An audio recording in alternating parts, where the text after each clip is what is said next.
जी मैं बचपन से जब से बड़ा हुआ हूं तब से देख रहा हूं कि मुसलमान भाई तमाम हमारे मित्र हैं जो होली पे आते हैं हमारे घर, गुजिया खाने हम लोग जाते हैं, उनके यहाँ सेवई खाने, कभी कोई तनाव नहीं रहा। लेकिन भारतीय जनता पार्टी गुजिया की मिठास में और सेवई की मिठास में जहर घोलने का पूरा प्लान बना के अभी संभल के सीओ पर बार तबसरा हो रहा है कि उसने पहाड़ हिमालय पलट दिया, ऐसी बात बोल। सरकार ने मुआवजे की लिस्ट तैयार की थी दंगे के बाद, मुजफ्फरनगर दंगे के बाद।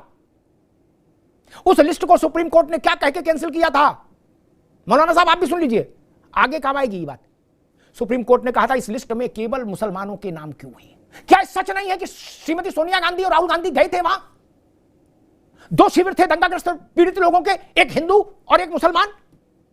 क्या सच नहीं है कि श्रीमती सोनिया गांधी और राहुल गांधी और मनमोहन सिंह केवल वहीं गए जहां मुसलमान थे? हिंदू ने अपने राज्य के विस्तार के लिए, अपने धर्म के विस्तार के लिए कभी तलवार का सहारा नहीं लिया, कभी दूसरे देश पर जाकर आक्रमण नहीं किया कि भारत के सारे राजा चलो है ईरान को पटक ले, नहीं। और कभी ऐसा नहीं हो घोड़े पर तलवार लेके निकल गए हो और एक किताब ले गए हो, बोले या तो इस पे हाथ रखो और नहीं तो गर्दन कर। जय श्री राम दोस्तों, एक वापस से नए डिबेट वीडियो में आप सभी का स्वागत करता हूं। मेरा नाम है गौरव और आप देख रहे हो धमाका डिबेट्स।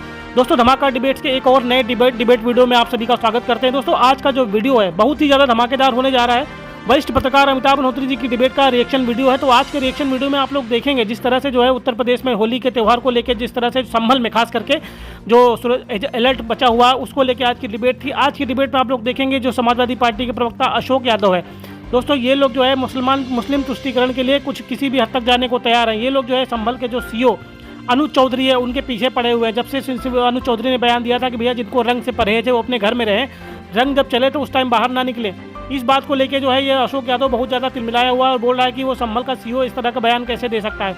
वही दोस्तों गंगा जमुनी तहजीब और जिस तरह की ये जो बात करते हैं उस पर आज अमिताभ मल्होत्रा जी ने बहुत अच्छे से जो है सच से जो है सामना कराया है अशोक यादव का। अशोक यादव के समय में जो 2013 में मुजफ्फरपुर में दंगे हुए थे उसका भी आज जिक्र किया। तो चलिए दोस्तों ज़्यादा देर न करते हुए डिबेट को शुरू कर लेते हैं। चैनल पर पहली बार आया चैनल को सब्सक्राइब कर लीजिएगा, वीडियो को ज़्यादा शेयर कर देगा। चलिए वीडियो को चलते हैं।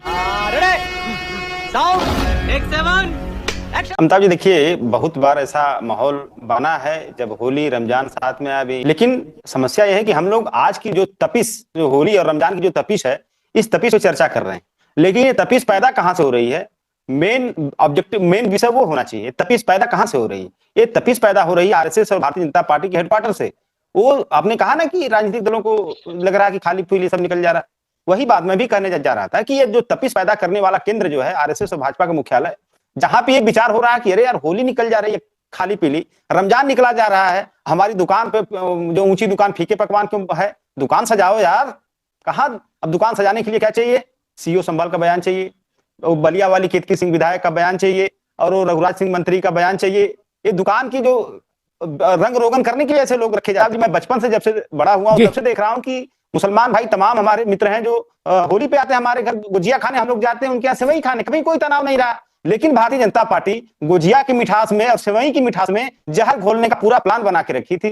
वो तो शुक्रगुजार हम लोग हैं कि हमारे जो तमाम जो संगठन के लोग हैं उन्होंने एक अपील जारी करके मामले को थोड़ा शॉर्ट आउट करने की कोशिश की और शॉर्ट आउट भी है मामला, कोई मामला था नहीं, प्रायोजित मामला था। बेसिकली देखा जाए तो प्रायोजित मामला था। और इस तरह की चीजें दरअसल भाजपा में क्या है अमिताभ जी, एक कंपटीशन चल रहा है, थ्रोट कटिंग कंपटीशन, जैसे मार्केट में ना प्रतियोगिता होती है, अपना प्रोडक्ट बेचेंगे, अपना प्रोडक्ट बेचेंगे, इस तरह का कंपटीशन चल रहा है भाजपा नेताओं के बीच। और अधिकारी भी उसमें शामिल हो गए, भैया सब लोग नेता नहाएंगे तो हम लोग अछूते रह जाएंगे, हम भी कूद जाए उसमें हमाम में, और अब उसी में सीओ संभल टाइप के अधिकारी भी कूद गए, उसमें नहा रहे हैं। तो ये सारी चीजें हो रही हैं और एक कंपटीशन की चीज का है जहरीली जबान बोलने का। अशोक जी ने बड़ी अच्छी अच्छी बातें कही और अच्छी अच्छी बातों की एक कॉमन किताब होती है, जो उससे पढ़ लो बोल दो कोई समस्या नहीं। प्राणियों में सद्भाव हो, धर्म की जय हो, अधर्म का नाश हो। हमारे तो पंडित जी हर कथा बात कहलाते हैं क्या? 2013 में सीओ भी अशोक जी का था, चपरासी भी अशोक जी का था, कलेक्टर भी अशोक जी के भरोसे के लोग थे, कप्तान भी वही थे। और दिल्ली में ये अशोक जी की पार्टी के बड़े भाई की सरकार थी, कांग्रेस की। गलत तो नहीं कह रहा अशोक भैया? उत्तर प्रदेश के इतिहास के सबसे गंदे दंगों में से एक दंगा हुआ कि नहीं हुआ? 6 महीने तक लपट चली कि नहीं चली? सैकड़ों लोग मारे गए, हजारों लोग बेघर हुए कि नहीं हुए? बताया जा रहा है कि ये तपिश का खेल है। हमने दंगे की तपिश देखी, उसी पश्चिम में जा संभल ले, और केवल दंगे की तपिश नहीं देखी। सबसे गंदा यह हुआ कि वोट से चुनी हुई, मौलाना साहब, वोट से चुनी हुई सरकार, संविधान की शपथ लेकर आई सरकार, अभी संभल के सीओ पर बार तबसरा हो रहा है कि उसने पहाड़ हिमालय पलट दिया, ऐसी बात बोल दी। मैं तो सरकार की बात कह रहा हूं। सरकार ने मुआवजे की लिस्ट तैयार की थी दंगे के बाद, मुजफ्फरनगर दंगे के बाद। उस लिस्ट को सुप्रीम कोर्ट ने क्या कह के कैंसिल किया था? मौलाना साहब आप भी सुन लीजिए, आगे काम आएगी ये बात। सुप्रीम कोर्ट ने कहा था इस लिस्ट में केवल मुसलमानों के नाम क्यों हैं, ये लिस्ट कैंसिल करिए और निष्पक्षता के साथ शासन लिस्ट तैयार करें। क्या सच नहीं है? क्या सच नहीं है कि श्रीमती सोनिया गांधी और राहुल गांधी गए थे वहां? 2 शिविर थे दंगाग्रस्त पीड़ित लोगों के, एक हिंदू और एक मुसलमान। क्या सच नहीं है कि श्रीमती सोनिया गांधी और राहुल गांधी और मनमोहन सिंह केवल वहीं गए जहां मुसलमान थे? अब फिर बताया जा रहा गंगा जमुना कावेरी नर्मदा, छोले और भटूरे। मौलाना साहब इसीलिए मैं इन सब नारों में नहीं फंसता कभी। हमको मालूम है जन्नत की हकीकत क्या है, हम नहीं बहला सकते दिल। आप सोच सकते हो कि कोई सरकार ऐसा कर सकती है कि हिंदू और मुसलमान के बीच में दंगा हुआ और मुआवजे में केवल मुसलमानों के नाम आए? क्या मैं इसको न्याय की कसौटी पर सही घोषित कर दूं? मैं नहीं कर सकता।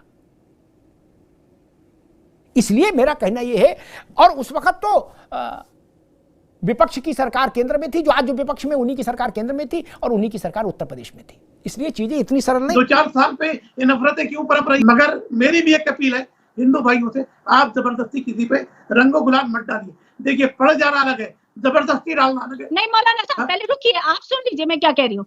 आपने पहले कहा कि हम पर गुलाल डाल दिया, फिर आपने कहा कि हम पर भी गुलाल डाल देते हैं और हम भी गुलाल डाल देते हैं। इसका मतलब आप सहमति से होली खेलते हैं, आप पर जबरन नहीं डाला गया। जो लोग आपसे फैमिलियर हैं, वो आप पर गुलाल डालते हैं और फिर आप भी उन पर गुलाल डाल देते हैं। लेकिन ये कहना कि हिंदू रोककर जबरन गुलाल डाल देता है, ऐसी एक घटना तो बताइए। मैडम दिल्ली में होता है, पहाड़ एरिया चाहिए। गलत नैरेटिव आप ही लोग सेट करते हैं जिसके चलते हिंसा होती है। ये गलत आप ही लोग सेट करते हैं जिसके चलते रंग का उत्सव आप खून की होली से खेलना चाहते हैं। ये आप ही लोग गलत नैरेटिव सेट करते हैं। इस नैरेटिव को सेट करना बंद कर दीजिए। कोई भी हिंदू कभी भी किसी मुसलमान को रंग नहीं लगाता है। कोई भी हिंदू किसी मुसलमान को घेरकर रंग नहीं लगाता है जब तक कि वो उससे परिचित ना हो। एक स्थिति है कि सड़क किनारे घर हैं ऊंचे ऊंचे, उनमें बच्चे हैं, युवक हैं, युवती हैं, गुब्बारे फेंक रहे हैं, बाल्टी से पानी फेंक रहे हैं रंग भरा। अब सड़क में हिंदू निकल रहा है, ईसाई निकल रहा है, सिख निकल रहा है, मुसलमान है, यहूदी है, जो भी निकल रहा है वो भीगेगा। ठीक, वहां ये भेद करने की साइंस अभी डेवलप नहीं हो पाई, एआई भी नहीं इसमें मदद कर पा रही। मौलाना साहब माफ करिएगा हमको। क्या 50 लोग निकल रहे हैं, उसमें 5 मुसलमान है क्या? अब अगर आप ये शर्त रखोगे बाकी सब भीग जाए, हम ना भीगे, ये नहीं हो पाएगा, माफ करिएगा ना। छत से पानी गिरेगा तो 5 मुसलमान भी भीगेंगे। इसे एक मिनट को, इसीलिए आपसे कहा था कि दादा रे दादा ना निकलो उस वक्त। आप वहां निकलना भी चाहते हैं और भी करो पानी भी ना। और ऐसा उदाहरण मैंने नहीं देखा, मैं भी इसी देश में पला बड़ा हुआ, जिसमें कोई हिंदू घर से निकला हो मुसलमान ढूंढने होली के दिन कि गुरु आज मुसलमान को रगड़ेंगे। मैंने नहीं सुना। अरे अपने लोगों से होली खेलने से फुर्सत नहीं, कौन जाएगा मुसलमान को ढूंढने? और क्यों जाएगा? लेकिन छत से पानी गिरेगा तो उसकी छींटें दूर दूर तक जाएंगी।